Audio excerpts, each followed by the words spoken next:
Olá, seja bem-vindo à Culturaria da Rê. Hoje a gente vai conversar aqui, dar continuidade à leitura do nosso livro O Herói de Mil Faces, de Joseph Campbell. E o Campbell já está há algum tempo aí conversando com a gente sobre os diversos papéis que o herói tem dentro da mitologia. E hoje ele vai trazer então o herói como redentor. O que acontece? No anterior ele falou do herói como imperador porque ele ia na origem e voltava como sendo um representante do próprio pai, né? Um representante desse lado metafísico e divino. Agora ele vai até o pai, mas ele não volta como representante, é como se ele agora fosse o próprio pai, ele fosse essa própria origem. E ele traz então, é como se ele trouxesse lá da origem para o agora, toda essa profundidade, e isso traz então a possibilidade de redenção para as pessoas. E quando a pessoa, no mito, né, o herói fala desse ponto de vista, ele fala como se ele fosse tudo. Ele fala assim, como Deus que está em todas as coisas, então ele também está em todas as coisas. Deus dá origem a todas as coisas, então todas as coisas são ele também. Por isso que dá esses discursos meio esquisitos, né? Que a gente fala assim, nossa, esse cara é megalomaníaco, ele está se achando, né? E realmente ele está se achando, não porque ele se acha, mas porque ele é, né? Assim como nós também somos essa essência divina que está em todos os lugares. Então olha só como é que fica o discurso do cidadão, só para vocês entenderem o que eu estou falando. Ele põe aqui, ó, ele dá como exemplo o discurso do herói, de um dos heróis da tribo Apache de Carila, e ele se chama Matador de Inimigos. Então quando ele volta de uma das aventuras, olha só o que ele fala: ouçam o que digo, o mundo é tão amplo quanto o meu corpo, o mundo é tão amplo quanto minha palavra, e o mundo é tão amplo quanto as minhas orações. O céu tem a mesma amplitude das minhas palavras e orações. As estações têm a mesma amplitude do meu corpo, das minhas palavras e das minhas orações. O mesmo ocorre com a água. Meu corpo, minhas palavras, minha oração são maiores que as águas. Quem acredita em mim, quem ouve o que digo, terá longa vida. Quem não ouve, quem pensa de forma maligna, terá vida curta.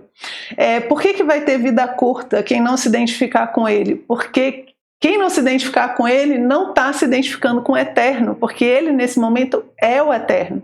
Então quem se identifica com ele terá essa vida eterna, essa vida longa. E quem não se identifica, ou seja, quem está longe, quem está identificado com a matéria, com as coisas passageiras, vai ter uma vida curta.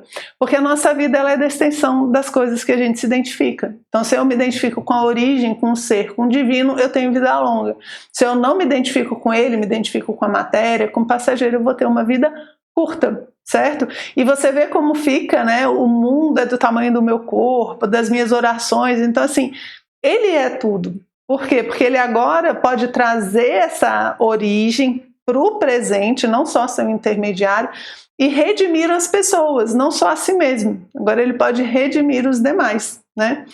E para falar um pouco mais sobre isso, Campbell traz também como exemplo uma história onde Krishna mata o tio. E aí, quando o tio morre, como ele está cumprindo com o destino de todos, né, os sábios ficam, se regozijam, os santos entendem o que ele fez, mas as mulheres do tio não entendem. E vão lá pedir satisfação, né, e Krishna vai tentar consolar elas.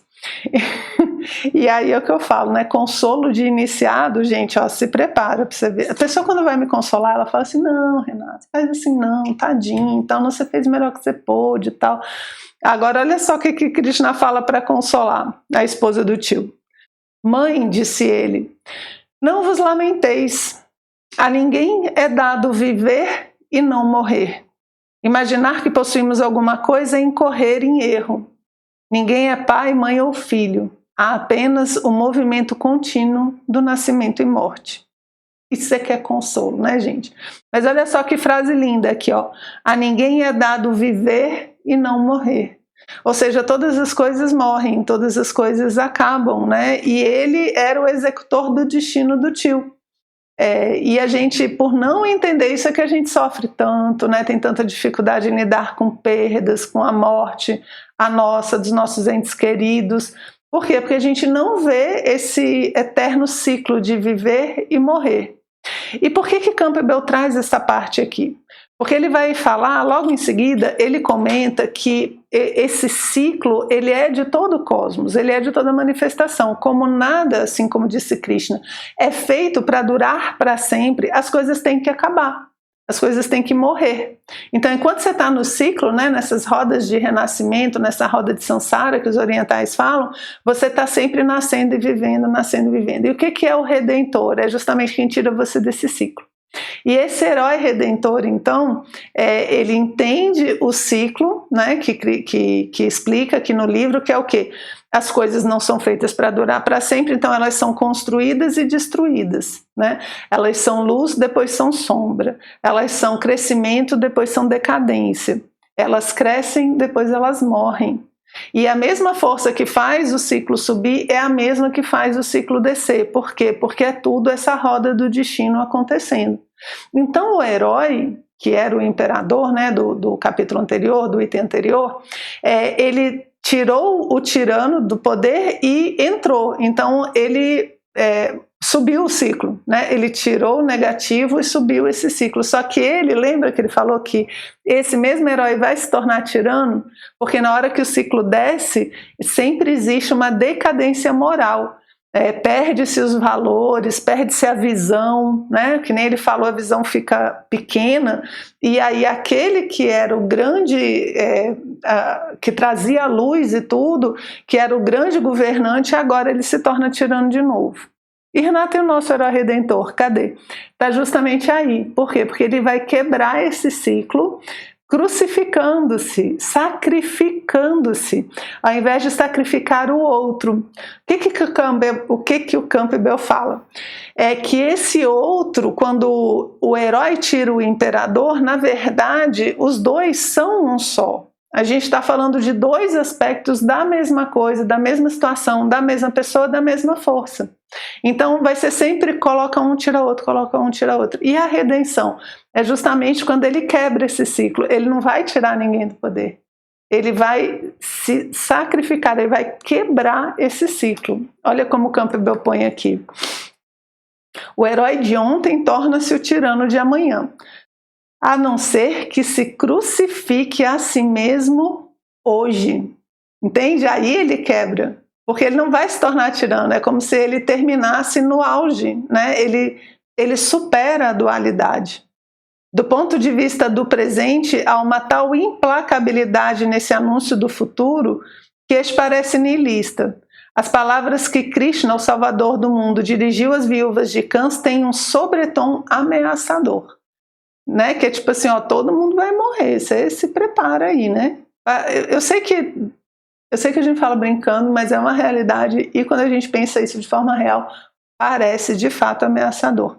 E o Campbell compara esse discurso de Krishna com o discurso de Cristo, quando ele fala assim, ó, é precisamente o que está presente as palavras de Jesus. Eu não vim para trazer a paz, mas a espada. Né, que Krishna tinha matado o tio ali antes. E aí agora ele está falando que Cristo fala de coisas similares, né? Pois eis que vim para colocar o homem contra o pai, a filha contra a mãe, a nora contra a sogra. E o inimigo do homem será um do meu meio. Aquele que amar mais o pai ou a mãe do que a mim, não é digno de mim. Ou seja, a gente tem que amar ele acima de tudo. Por quê? Porque ele é o Redentor, ele é a presença da própria divindade, ele é a presença dessa essência, e quem alinha com ele vive, quem não alinha morre, certo? E aí no finalzinho, né, a última frase desse item também é muito bonita, que ele fala assim, ó, as figuras enigmáticas dissolvem-se outra vez no caos primordial. Eis a sabedoria que reside no final e no recomeço de cada ciclo.